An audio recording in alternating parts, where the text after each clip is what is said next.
Hello everyone, welcome back to my YouTube channel. This is Narendra Yadav. दोस्तों, आज की इस क्लास में हम लोग पढ़ने जा रहे हैं इंडिविजुअल डिफरेंसेज।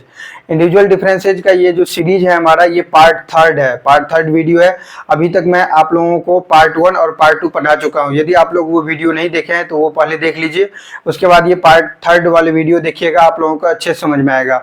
और यदि आप लोग किसी भी कम्पिटिटिव एग्जामिनेशन का तैयारी कर रहे हैं या टीचिंग एग्जाम का तैयारी कर रहे हैं, as for example CTET, STET, BPSC, NBS, KBS या हरियाणा से रिलेटेड या किसी भी अदर स्टेट का टीचिंग वाले एग्जाम का तैयारी कर रहे हैं, तो ये वीडियो आपके लिए बहुत ही इंपॉर्टेंट, बहुत ही यूजफुल होने वाली है। तो यदि आप लोग मेरे यूट्यूब चैनल पे पहली बार वीडियो को देखने के लिए आए हैं तो मेरे यूट्यूब चैनल को जरूर सब्सक्राइब करके बेल आइकन को प्रेस कर दीजिएगा। So let's start this video. तो दोस्तों, आज के इस वीडियो में हम लोग पार्ट थर्ड पढ़ने जा रहे हैं। इसमें हम लोग बेसिकली क्या पढ़ेंगे, इसमें एक्वायर्ड ट्रेड्स, इससे पहले वाले जो क्लास में आप लोगों को लिया था इनहेरिटेड ट्रेड्स, हम लोग ऑलरेडी पढ़ चुके हैं। इनहेरिटेड ट्रेड्स मीन्स होता है जो हमारे जनरेशन से या विरासत में जो चीज़ हमें हमारे पूर्वजों से मिलता है, वही इनहेरिटेड ट्रेड्स होता है। तो एक्वायर्ड ट्रेड्स हम लोग पढ़ेंगे इसमें। और उसके बाद हम लोग क्या पढ़ेंगे बच्चों, उसके बाद हम लोग पढ़ेंगे फैक्टर्स अफेक्टिंग इंडिविजुअल डिफरेंसेज। मतलब ऐसा कौन कौन से फैक्टर्स है जो इंडिविजुअल डिफरेंसेज, व्यक्तिगत भिन्नताएं को इफेक्ट करता है, प्रभावित करता है। तो ये चीजें हम लोग पढ़ेंगे। पहले हम लोग ये पढ़ने जा रहे हैं एक्वायर्ड ट्रेड्स। तो ऐसा कौन सा चीजें हैं जो हम लोग as a human, as a people, as otherwise as children, जब बच्चे होता है, छोटे छोटे बच्चे, वो क्या ऐसा चीजें होता है जो एक्वायर्ड करके सीखता है। और एक्वायर्ड करने के बेसिस पे हर आदमी, एवरीवन आर यूनिक, मतलब हर आदमी यूनिक है एक दूसरे से। तो एक्वायर्ड ट्रेड्स में ये सब चीजें आ जाता है, जैसे सोशल डिफरेंसेज। सोशल डिफरेंसेज मतलब क्या हो गया, सामाजिक विभिन्नताएं। सामाजिक विभिन्नताएं मतलब हर समाज में, हर जगह, हर सोसाइटी में अलग अलग डिफरेंसेज पाया जाता है। उसका रहने का, उसका बैठने का, उसका सामाजिक रूल रेगुलेशन, उसका समाज में कैसे जीना है, कैसे एक दूसरे को ट्रीट करना है, कैसे एक दूसरे को सपोर्ट करना है, कैसे हर आदमी, हर व्यक्ति मतलब एक साथ विकास करना है, आगे बढ़ना है और एक दूसरे की मुसीबत में हमेशा मदद करना है। तो सोशल डिफरेंसेज, सोशल के बेसिस पे, समाज के बेसिस पे भी हमारे बहुत सारी डिफरेंसेज पाया जाता है, ठीक है। और इसलिए, और ये जो डिफरेंसेज होता है सोशल के बेसिस पे, ये इसे एक्वायर्ड किया जाता है। मान लो कोई समाज में हो, मान लो कोई सोसाइटी में हो, जैसे आप गांव में रह रहे हो, तो गांव का जो एक सोसाइटी होता है, गांव का जो एक समाज होता है, वहाँ का रहने बोलने, सारी चीजें का, वहाँ का लिविंग लाइफ स्टाइल, सारी चीज वो अलग होता है। लेकिन ये सब चीजें को आप क्या कर सकते हैं, एक्वायर्ड कर सकते हो। मान लो किसी व्यक्ति को वहाँ पे रहने पसंद नहीं है, तो वो क्या करेगा, वहां से उसको छोड़ के और दूसरे जगह चला जाएगा। दूसरे जगह मान लो किसी शहर में गया, नोएडा गया, दिल्ली गया, या किसी दूसरे कंट्री में गया, किसी दूसरे देश में गया, तो हर जगह सोशल है, सोशल एक्टिविटीज है, सोसाइटी है, सोशल डिफरेंसेज है।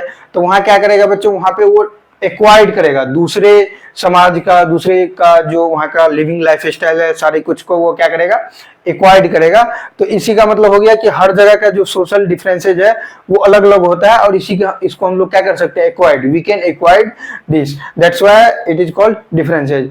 तो अलग अलग जगह इसका डिफरेंसेज होता है, पाया जाता है, ठीक है दोस्तों। और देखो, और दूसरा हमारा क्या है, basis of educational achievement. Educational achievement के बेसिस पे भी डिफरेंसेज पाया जाता है, एजुकेशनल अचीवमेंट।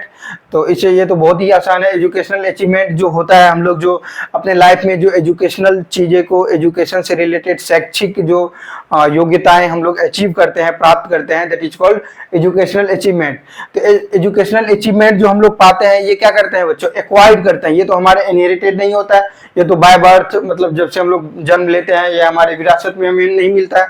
ये चीजें हमारे बुद्धि से, हमारे मस्तिष्क से, हमारे दिमाग से हम लोग क्या करते हैं, हर आदमी, एवरीवन आर यूनिक, और हर आदमी अपनी क्षमताओं के हिसाब से, अपने बुद्धि से, अपने मस्तिष्क से, अपने दिमाग से क्या करता है, अचीवमेंट को पाता है, एजुकेशनल अचीवमेंट को।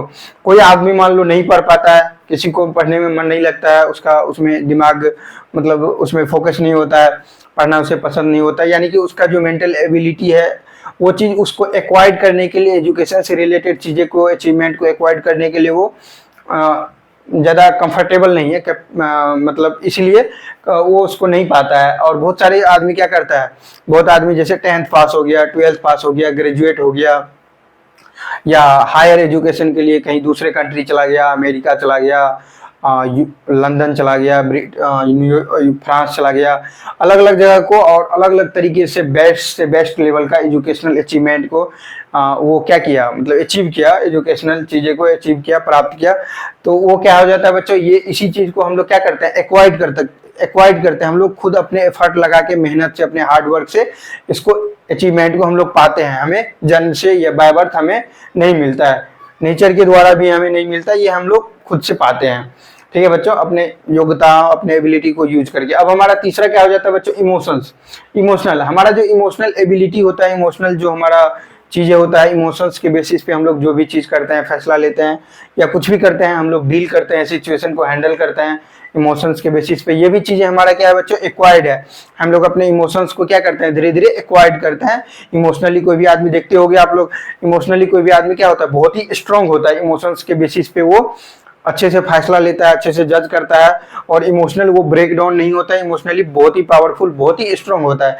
ठीक है, और कोई भी आदमी क्या होता है, फॉर एग्जांपल, अदर एग्जांपल में कोई भी आदमी इमोशनली बहुत ही कमजोर होता है, बहुत ही वो इजीली, यदि उसको कोई टॉर्चर किया, कोई उसको तकलीफ दिया, कोई उसको परेशानी में डाला या कोई उसको मारा पीटा, तो इमोशनली क्या हो जाता है, ब्रेक डाउन हो जाता है वो। या कोई किसी का गर्लफ्रेंड छोड़ दिया, बॉयफ्रेंड छोड़ दिया, ब्रेकअप हो गया या डाइवोर्स हो गया या कुछ भी हो गया, तो इमोशनली वो ब्रेक डाउन हो जाता है और कंप्लीटली टूट जाता है, बिखर जाता है, बर्बाद हो जाता है।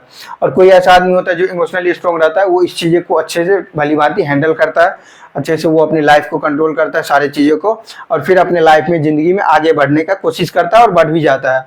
ठीक है बच्चों, तो इमोशनली ये सब चीज़ें को हम लोग क्या करते हैं, एक्वाइड करते हैं हम लोग दूसरे के जो जिस इमोशनल चीज़ें में हम लोग सफ़र कर रहे होते हैं, तो उससे रिलेटेड चीज़ें को, अदर जो ऑलरेडी जो आदमी सफ़र किया हुआ है, उस चीज़ को कैसे झेल के आगे बढ़ाया है, कैसे अपनी लाइफ को बेहतर बनाया है, तो वो चीज़ें को हम लोग दूसरे से सीखते हैं, फिर हम अपनी लाइफ में भी ढालते हैं और उसमें हम लोग आगे बढ़ते हैं।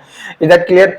अब देखो, कल्चरल बेसिस पे, कल्चर हमारा जो सभ्यता है, ये भी चीज़ें को हम लोग क्या करते हैं, हर जगह का कल्चर जो होता है अलग अलग होता है। हमारे बिहार में, हमारे गांव समाज में, कोई सिटी में, बड़े बड़े सिटी में, या किसी अलग अलग कंट्री में, डिफरेंट डिफरेंट कंट्री में, नाइजीरिया ले लो, जापान ले लो, चाइना ले लो, अमेरिका ले लो, कोई भी कंट्री ले लो, तो वहाँ भी अलग अलग क्या होता है, सोशल कल्चर, हाँ, वहाँ का जो संस्कृति, सिविलाइजेशन, कल्चरल सभ्यता, ये सब सारी चीज़ें अलग अलग होता है। और इस चीज़ को क्या कर सकते हैं हम लोग, एक्वाइड कर सकते हैं।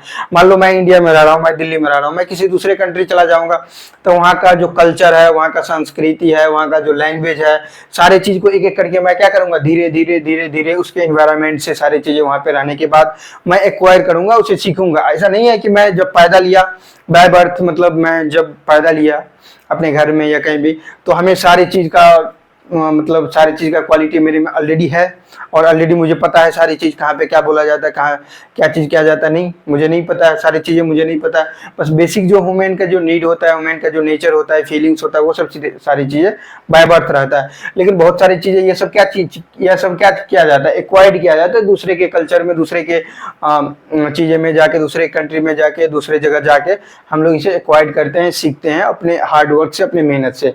ठीक है बच्चों, तो ये सब इसीलिए एक्वायर्ड ट्रेड्स के अंतर्गत आ जाता है। अब देखो, एक सबसे बड़ा चीज है, इंपॉर्टेंट चीज, लर्निंग स्टाइल। हमारा जो ये लर्निंग स्टाइल होता है, लर्निंग मतलब सीखने का, इसको हम लोग सीटेट के लैंग्वेज में या पेडागोजी के लैंग्वेज में, लर्निंग को हम लोग एक हिंदी में क्या बोल देते हैं बच्चों, अधिगम।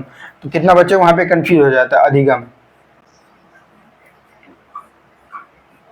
अधिगम मतलब लर्निंग भी होता है, और हिंदी में सीखना, अधिगम भी सीखना ही है।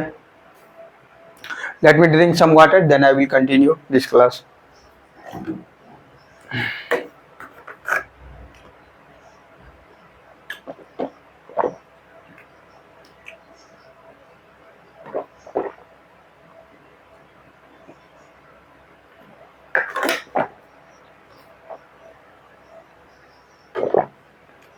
तो हम लोग यहाँ पे थे बच्चों लर्निंग स्टाइल पे। तो हमारे जो लर्निंग का स्टाइल है, हमारी चीज़ें को सीखना, समझना, कोई भी चीज़, जस्ट लाइक मैं आप लोगों को पढ़ा रहा हूँ, ये इंडिविजुअल डिफरेंसेज पढ़ा रहा हूँ, तो आप लोग इसे क्या कर रहे हो, सीख रहे हो। You are learning from me through white board. तो ये चीज़ आप लोग सीख रहे हो। मैं भी बहुत सारी चीज़ें बुक से सीखता हूँ, नॉवेल से सीखता हूँ, स्टोरी बुक से सीखता हूँ, मूवीज से सीखता हूँ, इंटरनेट से सीखता हूँ, बहुत सारी चीजें हमेशा मैं क्या करता हूँ, सीखने का कोशिश करता हूँ। उसी तरीके से आप लोग भी हमेशा कुछ ना कुछ सीखने का कोशिश करते रहते हो, ठीक है। तो ये लर्निंग का जो हमारा जो स्टाइल है ये भी बहुत तरीके के होता है, अलग अलग तरीके से होता है। तो अब देखो ये बेसिकली इसको 3 टाइप्स में बांटा गया है कि लर्निंग स्टाइल 3 टाइप्स का होता है। It has divided into 3 types. तो हमारा पहला टाइप्स क्या होता है लर्निंग स्टाइल में, एक होता है हमारा विजुअल। तो विजुअल जो लर्निंग होता है इसका सबसे ज्यादा यूज किया जाता है और सबसे ज्यादा फास्ट तरीके से ये मतलब ग्रोइंग समझ लो, और इससे लोग इसका ज्यादा इस्तेमाल करके लोग सीखता है, और ये बेहद ही आसान है, बेहद ही कंफर्टेबल है, और चीजें को लोग अच्छे से सीख पाता है, मतलब एक एक करके डिटेल से। तो जो कि है हमारा विजुअल। विजुअल मतलब ये जो विजुअल में सबसे इंपॉर्टेंट रोल किसका प्ले करता है, आंख का, ये जो हमारा आइज है। तो आइज का सबसे इंपॉर्टेंट होता है किसी भी चीज को, किसी भी डायग्राम को, किसी भी पिक्चर को, किसी भी पैटर्न को हम लोग देख के, अपने आंखों से देख के हम लोग जो समझने की कोशिश करते हैं, और किसी भी चीज को हम लोग सीखते हैं, डीपली अच्छे से सीखते हैं। तो विजुअल के मेथड से हम लोग ज्यादा अच्छे से रिकैप कर पाते हैं, अच्छे से सीख पाते हैं, रिमेम्बर लर्न कर पाते हैं और याद भी रख पाते हैं। तो ये हमारा विजुअल का सबसे ज्यादा यूज किया जाता है। इसमें कितना परसेंट यूज किया जाता है बच्चों, 65% विजुअल का यूज किया जाता है लर्निंग में।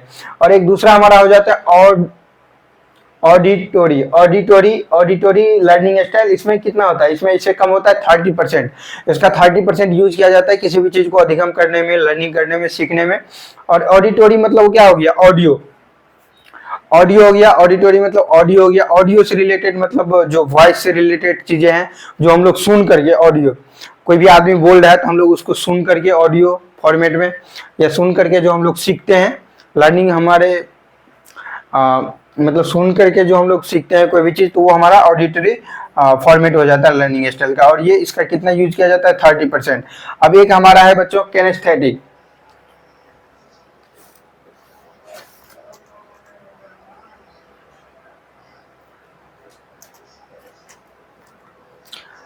अब देखो बच्चों अगला है हमारा कैनेस्थेटिक। कैनेस्थेटिक का यूज कब किया जाता है, कैनेस्थेटिक का जो यूज होता है लर्निंग में, ये 5% यूज किया जाता है।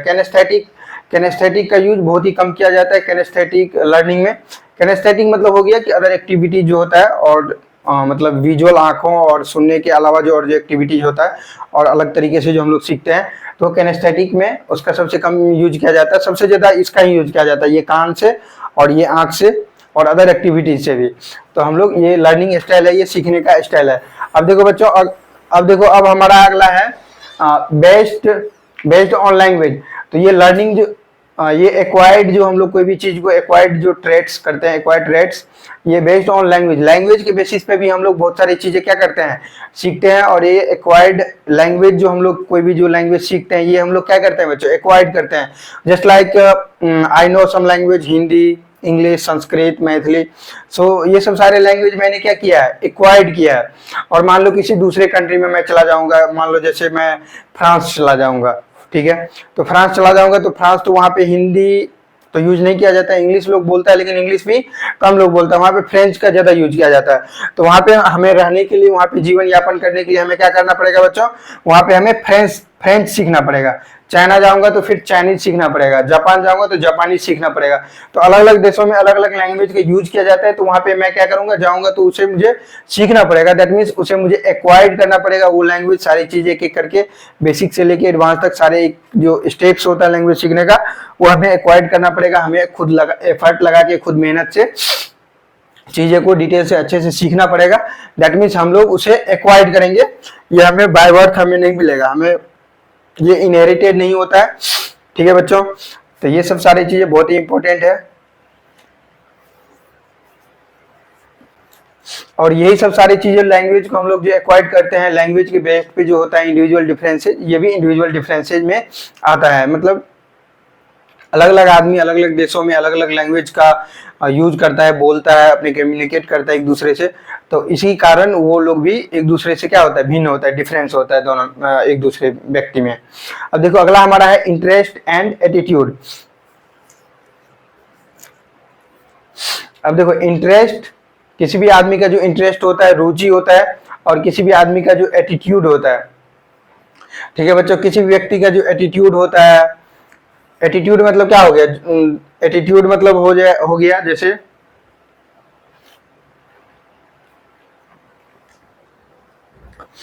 तो इंटरेस्ट मतलब किसी भी आदमी का जो रुचि है किसी भी खास चीज में, किसी खास फील्ड में, किसी खास सब्जेक्ट में, या किसी भी नॉलेज को इकट्ठा करने में, नॉलेज को बढ़ाने में, उसका बहुत तरीके से इंटरेस्ट हो सकता है आदमियों का।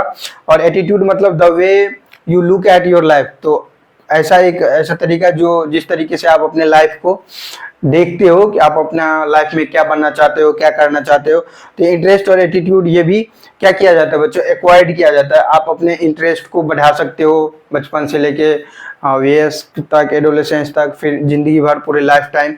तो और इंटरेस्ट को अलग अलग चीज में इंटरेस्ट अपना बढ़ा भी सकते हो, उस चीज को करके, उस चीज को फील करके, उस चीज में मेहनत करके। और एटीट्यूड अपने लाइफ के जो आपका दृष्टिकोण है, ये सब सारी चीजें क्या है बच्चों, एक्वायर्ड किया जाता है। ये सब चीजें खुद मेहनत से, खुद एफर्ट लगा के ये सब चीजें सीखा जाता है। अब देखो यहाँ तक है। अब देखो एक और क्या है बच्चों, education should be given. Education should be given everyone. Education एक ऐसा चीज है, शिक्षा, नॉलेज, ये एक ऐसा चीज है कि हर आदमी को दिया जाना चाहिए। और it should be given to everyone.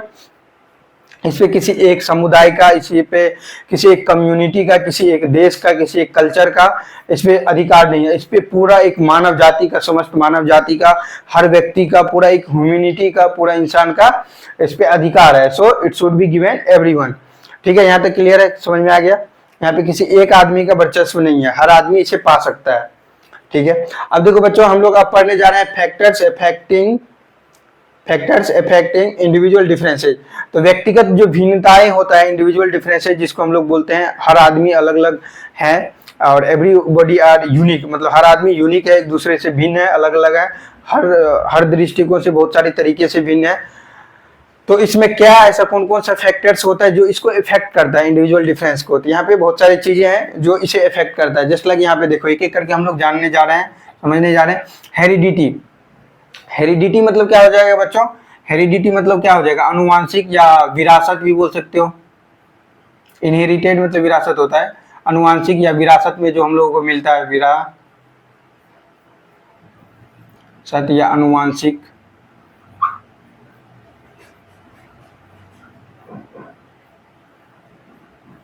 या पूर्वजों से जो भी चीज हम लोग प्राप्त करते हैं, जो भी क्वालिटीज।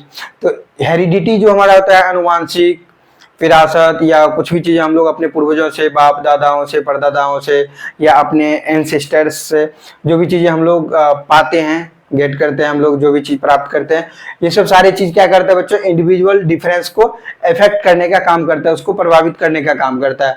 और देखो, और अगला हमारा है इन्वायरमेंट। हमारा जो पर्यावरण है, जहाँ पे हम लोग पृथ्वी पे रहते हैं, हमारा क्या है, एक एटमॉस्फेयर है, पर्यावरण है, इन्वायरमेंट है। सारी चीज़ें हम लोग वहाँ पे कैसे रहना है, गर्मियों में कैसे रहना है, सर्दियों में कैसे रहना है, ठंड में कैसे रहना है, तो हमारे इन्वायरमेंट में कैसे हमें सूट करना है, कैसे हमें रहना है वहाँ पे, किस तरीके से। तो ये सब सारी चीज़ें क्या करता है, ये हमारे इंडिविजुअल डिफरेंस को इफेक्ट करता है। मान लो अलग इन्वायरमेंट में चला जाओगे, अब नॉर्थ इंडिया, साउथ इंडिया, या किसी दूसरे कंट्री का, हर प्लेस का इन्वायरमेंट जो थोड़ा थोड़ा बदल जाता है, तो वो भी चीज़ें क्या करता है, वो इंडिविजुअल डिफरेंस को इफेक्ट करता है। अब देखो अगला है हमारा कास्ट। कोई भी जो जाति है, अब मान लो जैसे हमारा देश एक ले लो, इंडिया ही, हर देश में अलग अलग कास्ट होता है। तो इंडिया में बहुत सारे कास्ट है, जैसे मैं यादव हूँ तो यादव हो गया, ब्राह्मण, राजपूत, भूमिहार। तो there are different type of caste. तो वहाँ पे बहुत सारे, यहाँ पे बहुत सारे कास्ट है, अलग अलग तरीके से कास्ट है। और ये जितना भी कास्ट है, अलग अलग उसका जो कास्ट है, जाति, ये भी क्या करता है, एक दूसरे आदमी को, इंडिविजुअल डिफरेंस को ये क्या करता है, इफेक्ट करता है, इसको प्रभावित करता है। और इसी कारण वो लोग, सारे लोग अलग अलग हो जाता है, इंडिविजुअली अलग अलग हो जाता है, एक जैसा नहीं होता है। रेस या नस्ल जो होता है, रेसिज्म, जिसको रेसिज्म भी एक बोलते हैं, नस्लवादी या नस्ल। तो हर नस्ल का जो आदमी आता है, मान लो कोई ब्लैक है, कोई काला है, कोई गोरा है, तो उसका नस्ल कैसा है, तो ये भी बेसिस पे भी हम लोग क्या करते हैं, एक दूसरे में भिन्नताएं को देखते हैं, डिफरेंसेज को देखते हैं, समझते हैं। और नेशन, अलग अलग राष्ट्र, मान लो कोई इंडिया है, मान लो जापान है, चाइना है। तो ये सब सारे बहुत सारे देश हैं, बहुत सारे कंट्रीज है, पूरा वर्ल्ड में। तो नेशन के बेसिस पे, राष्ट्र के बेसिस पे, देश के बेसिस पे भी डिफरेंसेज, बहुत तरीके के इंडिविजुअल डिफरेंसेज पाया जाता है लोगों में, उसके कम्युनिटी में, उसके कल्चर में, बहुत सारी चीज़ों में डिफरेंसेज पाया जाता है। और ये सारी चीज़ें क्या करता है, इंडिविजुअल डिफरेंस को अफेक्ट करने का काम करता है, प्रभावित करने का काम करता है। इंटेलिजेंस की बात करें तो हमारा जो बौद्धिक स्तर होता है, हमारा जो मस्तिष्क का जो एबिलिटी होता है, एफिशिएंसी होता है, क्षमता होता है, जिसको IQ भी बोलते हैं। ठीक है बच्चों, इसको IQ भी बोलते हैं। IQ का मतलब क्या हो जाता है, इंटेलिजेंस कोशेंट। तो IQ को टेस्ट करने का भी एक फार्मूला होता है। मैं जब मल्टीपल इंटेलिजेंस आप लोगों को पढ़ाऊंगा, एक चैप्टर है, तो उसमें बहुत ही डिटेल से मैं आप लोगों को IQ के बारे में पढ़ाऊंगा कि IQ, बिलो एवरेज वाले IQ को कैसे पहचानेंगे, IQ टेस्ट कैसे किया जाता है, किसी भी इंसान का IQ कितना है कैसे निकालें, और कोई मान लो गॉड गिफ्टेड है तो उसको, उसका IQ कितना होता है, कोई बहुत ही बड़ा साइंटिस्ट है, बहुत ही ज़्यादा इंटेलिजेंट आदमी है तो उसका IQ कितना हो सकता है, कैसे निकालें, सारी चीज़ें हम लोग उसमें पढ़ेंगे। और ये भी सारी चीज़ें क्या करता है, इंडिविजुअल डिफरेंस को इफेक्ट करने का काम करता है। एजुकेशन के बेसिस पे भी हम लोगों में क्या होता है बच्चों, डिफरेंसेस पाया जाता है। कोई भी आदमी मान लो पढ़ा लिखा नहीं है, मूर्ख है, कोई भी आदमी बहुत ही ज़्यादा एजुकेटेड है, हायर एजुकेटेड है, हाईली एजुकेटेड है, कोई आदमी कम एजुकेटेड है, तो उस बेसिस पे भी हम लोग क्या करते हैं, एक दूसरे आदमी को डिफरेंस कर पाते हैं, एक दूसरे को अंतर समझ पाते हैं कि ये बंदा इस कैटेगरी में है, ये बंदा इस कैटेगरी में है। ठीक है दोस्तों, अब देखो बच्चों, सेक्स डिफरेंसेज, तो हर आदमी का जो ये सेक्स होता है, जो लिंग जिसको हम लोग हिंदी में बोलते हैं, इस बेसिस पे भी हर आदमी क्या होता है, डिफरेंस होता है। और ये क्या करता है, इंडिविजुअल डिफरेंस को इफेक्ट करने का, प्रभावित करने का काम करता है। जस्ट लाइक सेक्स डिफरेंसेज, मान लो कोई मेल है, पुरुष है, कोई महिला है, कोई गर्ल है, कोई बॉय है, कोई मान लो ट्रांसजेंडर है, तो ये सब सारे उसका क्या है, सेक्स है। मतलब तो उसी बेसिस पे, उसके लिंग के बेसिस पे ही, उसके सेक्स के बेसिस पे ही हम लोग उसको क्या करते हैं, डिफरेंस कर पाते हैं। हम लोग उसको अलग अलग कैटेगरी में रख पाते हैं कि मेल है तो ये मेल कैटेगरी का हो गया, फीमेल है तो फीमेल कैटेगरी का हो गया। तो वो एक जाति हो गया, कम्युनिटी हो गया, और उस बेसिस पे भी हम लोग क्या करते हैं, ये इसको इंडिविजुअल डिफरेंस को इफेक्ट करता है, ये सब सारी चीजें, और हम लोग उसको डिवाइड करते हैं। इकोनॉमिक्स के बेसिस पे देखो, इकोनॉमिक्स के बेसिस पे भी हर आदमियों में डिफरेंसेज को देखने को मिलता है और डिफरेंसेज पाया जाता है। इकोनॉमिक्स की यदि बात करें तो मान लो देखो, कोई आदमी भिखारी रहता है, बेगर, यानी कि फाइनेंशियली वो बहुत ही कमजोर है, बहुत ही वीक है। वैसे तो आजकल भिखारी भी फाइनेंशियली वीक नहीं रहता है, लोगों को बाहर से लगता है कि वो भिखारी है, वो बहुत ही गरीब है, लेकिन वो पैसा को कलेक्ट कर करके, उसका भी अच्छा खासा घर रहता है बहुत सारा, लेकिन उसको एक क्या करता है, वो धीरे धीरे प्रोफेशन को बना लेता है, मतलब वो भीख मांगना। लेकिन मेरा जो यहाँ पे थॉट्स है कि भीख जो कोई मांग रहा है तो उसको पैसा नहीं देना चाहिए। If you want to give some money from any if you want to give some money to any beggar, you should not give any money and you should completely stop it। यदि आप लोग किसी बेगर को, किसी भिखारी को पैसा देना चाहते हो या पैसा मांग रहा है वो, तो पैसा नहीं देना चाहिए। तो क्यों, और पैसा नहीं देना चाहिए तो फिर क्या देना चाहिए, उसे क्या देना चाहिए, कुछ कोई फूड आपके पास है, खाने पीने वाला पैकिंग फूड भी होना चाहिए, स्वच्छ होना चाहिए, हाइजीन होना चाहिए प्रॉपर, और पैकेज वाला जो फूड है, पैकिंग वाले फूड, अच्छा साफ सुथरा फूड, उसे खाने पीने वाला कोई चीज़ दे दो, ताकि वो खाएगा पिएगा तो वो अच्छे से वो भोजन मिलेगा उसको, तो अच्छे से वो रह सकता है। अदरवाइज उसको यदि उसको सारी कम्युनिटी को, सारी चीज़ें को ही चेंज करना है तो उसे अच्छा स्कूल में एडमिशन दिला दो, उसका पढ़ने लिखने का खर्चा आप जुटा दो, मतलब उसको कोशिश करो कि उसको एक अच्छा एजुकेशन मिल जाए। तो फिर जब उसको अच्छा एक क्वालिटी लाइफ एजुकेशन मिलेगा तो ऑटोमेटिकली वो खुद ही खुद अपना क्वालिटी लाइफ जीने का कोशिश करेगा और वो धीरे धीरे अपनी लाइफ को बेहतर कर लेगा। ठीक है बच्चों, और मैं आपको क्या बताया था कि पैसा नहीं देना चाहिए, इसलिए नहीं देना चाहिए क्योंकि आप मान लो किसी भी भिखारी को पैसा दोगे, आपको तो नहीं पता है, आप तो दे दिए पैसा, फिर आप आगे बढ़ गए, लेकिन आपको नहीं पता है वो पैसा का कलेक्ट करके, बहुत सारे पैसों का, और उस पैसा का क्या इस्तेमाल करेगा, डिस्ट्रक्शन में इस्तेमाल करेगा या किसी भी चीज़ को, मतलब किसी भी चीज़ को डिस्ट्रक्शन करने में, या किसी भी चीज़ को बनाने में, या किसी भी अच्छाई में लगाएगा पैसा, या कुछ गलत भी इस्तेमाल कर सकता है पैसा का, इसलिए नहीं देना चाहिए। अब देखो बच्चों, तो ये हो गया। और मान लो देखो, इकोनॉमिक्स में मान लो कोई गरीब आदमी रहता है, कोई मिडिल क्लास का आदमी रहता है, कोई इकोनॉमिक्स क्लास का ट्रेवल करता है आदमी, बहुत ही रिच पीपल, बहुत ही धनी मनी आदमी रहता है। तो इस बेसिस पे भी हम लोग क्या करते हैं बच्चों, इंडिविजुअल आदमी को, इंडिविजुअल डिफरेंस को ये क्या करता है, इफेक्ट करता है। और हर आदमी में, डिफरेंट डिफरेंट आदमी में ये इंडिविजुअल डिफरेंस पाया जाता है। इकोनॉमिक्स के बेसिस पे भी, फाइनेंशियल के बेसिस पे भी, मतलब पैसा भी बहुत ही इंपॉर्टेंट है, उस बेसिस पे भी हम लोग एक दूसरे आदमी को पता लगा पाता है कितना डिफरेंस है, क्या कैसे है, नहीं है। ठीक है बच्चों, एज के बेसिस पे भी डिफरेंस पाया जाता है। मान लो जैसे मेरा एज अभी हो रहा है 26 साल का मैं हूँ, तो 26 साल के बहुत सारे आदमी है, तो ये एक एज आदमी का हो गया। मान लो कोई 20 साल का है, कोई 15 साल का है, 15 ईयर्स का है, कोई मान लो 30 साल का है, कोई 40 साल का है, कोई 60 साल का, कोई 90 साल का है। तो that means her age group का जो आदमी है वो सारे एक दूसरे से क्या है, डिफरेंसेज है, मतलब बहुत सारे डिफरेंसेज उसमें पाया जाएगा। मान लो मैं 26 साल का हूँ, मान लो मेरे से किसी 40 साल वाले व्यक्ति को कंपेयर करोगे तो मेरा कंपैरिजन उसके कंपैरिजन में बहुत सारे डिफरेंसेज पाया जाएगा। मेरा किसी बच्चे से कंपेयर करोगे, किसी टीनेज वाले लोगों से या बच्चे से, तो उसमें भी बहुत सारे, मेरे में उसमें बहुत धरती आसमान का अंतर होगा, बहुत सारी चीजें पाया जाएगा डिफरेंसेज। तो ये सब सारी चीजें क्या करता है, एज भी इस तरीके से हमारे इंडिविजुअल डिफरेंस, हर आदमी का जो व्यक्तिगत भिन्नताएं होता है उसको क्या करता है, इफेक्ट करता है, प्रभावित करने का काम करता है। यहाँ तक समझ में आ गया बच्चों आप लोगों को। अब देखो ये क्या है हमारा पर्सनैलिटी। पर्सनैलिटी जो हमारा है, पर्सनैलिटी मतलब क्या हो गया, बोलते हैं ना कि तुम्हारा पर्सनैलिटी अच्छा है या तुम्हारा पर्सनैलिटी अच्छा नहीं है, खराब है। तो पर्सनैलिटी का मतलब क्या हो गया, ये पर्सनैलिटी भी क्या करता है बच्चों, इंडिविजुअल डिफरेंस को इफेक्ट करने का काम करता है। क्यों? क्योंकि दुनिया में बहुत तरह के लोग हैं, हजारों लाखों करोड़ों तरह के लोग हैं, और हर आदमी का जो पर्सनैलिटी है डिफरेंट डिफरेंट है, अलग अलग तरीके से उसका पर्सनैलिटी है। तो पर्सनैलिटी भी अलग अलग तरीके से होता है, और ये इंडिविजुअल डिफरेंस को क्या करता है बच्चों, इफेक्ट करने का काम करता है। और पर्सनैलिटी का मतलब होता है क्या है बच्चों, पर्सनैलिटी का मतलब होता है एवरीवन हैज डिफरेंट इंटरेस्ट। तो दुनिया में जितने भी लोग हैं, जितने भी ह्यूमन है, जितने भी पीपल है, वो सारे आदमी का जो इंटरेस्ट है, उसका जो रुचि है किसी भी चीज को करने में, किसी भी पढ़ाई में, एजुकेशन से रिलेटेड, या इट कैन बी एनीथिंग, किसी भी चीज को एक्वायर्ड करने में, या किसी भी चीज, किसी भी फील्ड में, पर्टिकुलर फील्ड में, अलग अलग चीजों में उसका क्या है बच्चों, अलग अलग रुचि है, इंटरेस्ट है। जैसे मेरा इंटरेस्ट अलग चीजों में है, और दूसरे आदमी का या आप लोगों का इंटरेस्ट हो सकता है कुछ अलग चीजें में होगा। तो हर आदमी का इंटरेस्ट अलग अलग होता है, कभी कभी सेम भी हो सकता है, मेरा इंटरेस्ट जो होगा आपका होगा, लेकिन फिर भी कुछ ना कुछ तो अंतर होगा ही। जैसे मुझे दौड़ना अच्छा लगता है, आपका भी हो सकता है कि दौड़ना इंटरेस्ट होगा, लेकिन कोई ऐसा इंटरेस्ट होगा जो आपका होगा लेकिन मेरा नहीं होगा। तो हर आदमी का जो इंटरेस्ट होता है वो डिफरेंट डिफरेंट तरीके से इंटरेस्ट होता है, डिफरेंट डिफरेंट तरीके का इंटरेस्ट होता है। तो ये सब सारी चीजें हमारा क्या कहलाता है बच्चों, पर्सनैलिटी। मतलब दैट मीन्स हर आदमी का पर्सनैलिटी अलग अलग होता है, किसी किसी का सेम भी हो सकता है। तो दोस्तों आज की इस क्लास को मैं यहीं पे समाप्त करने जा रहा हूँ, और मैं आशा करता हूँ आज की क्लास आप लोगों को बहुत ही इंफॉर्मेटिव लगा होगा और बहुत कुछ सीखने को मिला होगा इस क्लास में। और इस क्लास का एक लास्ट क्लास और छूट गया, जो कि मैं नेक्स्ट क्लास में नेक्स्ट वीडियो बनाऊंगा तो उसमें मैं कवर कर दूंगा। तो ये हमारा ये जैसे तीसरा पार्ट 3 है, तो पार्ट 4 लाऊंगा मैं, उसमें ये हमारा इंडिविजुअल डिफरेंस तो पूरा कंप्लीट हो जाएगा पार्ट 4 तक में।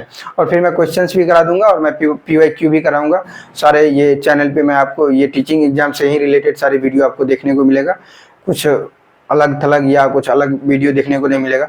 यदि आज की ये क्लास आप लोगों को बहुत ही अच्छा लगा हो, बहुत ही बेहतरीन लगा हो, बहुत कुछ सीखने को मिला हो, आपका नॉलेज इंप्रूव हुआ हो, तो जरूर इस वीडियो को लाइक कर दीजिएगा, वीडियो को शेयर कर दीजिएगा। और मेरे यूट्यूब चैनल पे यदि वीडियो को पहली बार देखने के लिए आए हो तो मेरे यूट्यूब चैनल को जरूर सब्सक्राइब करके बेल आइकन को प्रेस कर दीजिएगा। और यदि आप लोगों को कोई फीडबैक देना हो, कोई आपका पर्सनल राय है, कोई भी सवाल है, कुछ पूछना चाहते हो मुझसे, तो कमेंट सेक्शन में जरूर कमेंट कीजिएगा, और मैं आप लोगों का जरूर रिप्लाई करूंगा, और आपके सवाल का जवाब देने में मुझे बेहद खुशी मिलेगी और मुझे अच्छा लगेगा आप लोगों के सवाल को देख के, आप लोगों के साथ कम्युनिकेट करके। और यदि आप लोग मुझसे पर्सनली कनेक्ट होना चाहते हो, लेटेस्ट अपडेट्स को पाना चाहते हो, तो उसके लिए जरूर आप लोग मुझे, मेरा जितना भी सोशल मीडिया हैंडल है सारी जगह फॉलो कर लीजिएगा। और सारे का लिंक आपको चैनल के डिस्क्रिप्शन बॉक्स में, इस वीडियो के डिस्क्रिप्शन बॉक्स में और चैनल के बायो में भी सारे का लिंक मिल जाएगा। और मेरा और दूसरा भी यूट्यूब चैनल है, जैसे एक मेरा यूट्यूब चैनल है ब्लॉग चैनल, उसका नाम है नरेंद्र EDUX ब्लॉग्स। तो उस पर आपको बिहाइंड द सीन्स वाले जितना भी वीडियो है वो सारे मिल जाएगा। कहीं भी मैं ट्रेवल करने जाता हूँ तो ट्रेवलिंग वाले वीडियो आपको देखने को मिलेगा। और मैं जैसे फिटनेस इंथुसियास्टिक हूँ, तो मैं रनिंग वनिंग करता हूँ, योगा मेडिटेशन ये सब सारे करते रहता हूँ, और लोगों को भी इंस्पायर करता हूँ, लोगों को सिखाता हूँ। तो वो सारे वीडियो आपको मेरे ब्लॉग चैनल पे भी मिलेगा। डेली बेसिस पे मैं वहाँ पे चैलेंजेस लेता हूँ, जैसे 30 डेज का चैलेंज है, 100 डेज का चैलेंज, 75 डे का चैलेंज है, और लोगों को सिखाता भी हूँ सारी चीज़ें, कैसे क्या करना है, क्या बेनिफिट है उसके नहीं है। इस चीज़ से आपका मेंटल हेल्थ, फिजिकल हेल्थ सारी चीज़ अच्छे रहेगा, पढ़ने में भी मन लगेगा। तो आप लोग जाके उस चैनल को देख सकते हो, और चैनल को सब्सक्राइब कर लेना। और बेल आइकन को भी प्रेस कर लेना। मेरा एक चैनल और है नरेंद्र यादव के नाम से, वो जो कि मैं बनाया हूँ ग्लोबल ऑडियंस के लिए। वो प्रॉपर इंग्लिश पे बेस्ड चैनल है, वो मैं इंग्लिश में ही बातें करता हूँ, इंग्लिश में सारी चीज़ें एक्सप्लेन करता हूँ, because I made it for global audience. Is that clear? And उस पर मैं सोशल अवेयरनेस के जो मुद्दा होता है उस पर बात करता हूँ, उस पर डिस्कस करता हूँ, मेंटल हेल्थ के बारे में डिस्कस करता हूँ, बताता हूँ, लोगों को अवेयर करता हूँ, फिजिकल हेल्थ के बारे में अवेयर करता हूँ, और सोशल अवेयरनेस और बहुत सारे जियो पॉलिटिक्स से रिलेटेड, और फिर सुपरस्टिशन जो होता है, अंधविश्वास लोगों में जो होता है, हमें अपनी लाइफ स्टाइल को कैसे इंप्रूव करना, बहुत सारी चीज़ें उस पर मैं डिस्कस करता हूँ। अभी तो ज़्यादा वीडियो नहीं है, लेकिन धीरे धीरे मैं उस पर डालता हूँ, वीकली 1-2 वीडियो आता है, डेली उस पर नहीं डाल पाता हूँ, क्योंकि उसमें कंटेंट जो भी डालता हूँ बहुत सारी रिसर्च करना पड़ता है। तो आप लोग जाके वहाँ पे जरूर चेकआउट कीजिएगा। और एक मेरा और चैनल है जिसपे मैं इंग्लिश पढ़ाता हूँ कम्पिटेटिव एग्जामिनेशन के लिए, SSC, CGL, CHSL, MTS, bank PO, defence, CDS, सारे एग्जाम के लिए। तो वो भी चैनल नरेंद्र EDUX, जो कि हमारा ब्रांड चैनल है, तो वहाँ पे भी जाके आप लोग जरूर वीडियो को चेकआउट कीजिए। यदि आप लोगों को इंग्लिश पढ़ना हो, इंग्लिश को इंप्रूव करना हो, तो वो दोनों चैनल को जाके देखिएगा, और अच्छा लगे तो जरूर चैनल को सब्सक्राइब करके बेल आइकन को प्रेस कर दीजिएगा। एंड आप लोग जरूर मुझे मेरे सारे सोशल मीडिया हैंडल पे फॉलो कर लीजिएगा, वहाँ पे आपको लेटेस्ट, वहाँ पे फॉलो करना मत भूलिएगा, लेटेस्ट अपडेट सारे कुछ मिल जाएगा देखने को। और आप लोग हमेशा खुश रहिए, स्वस्थ रहिए। Thanks for watching this video. Wish you all the best, take care and stay happy and stay healthy.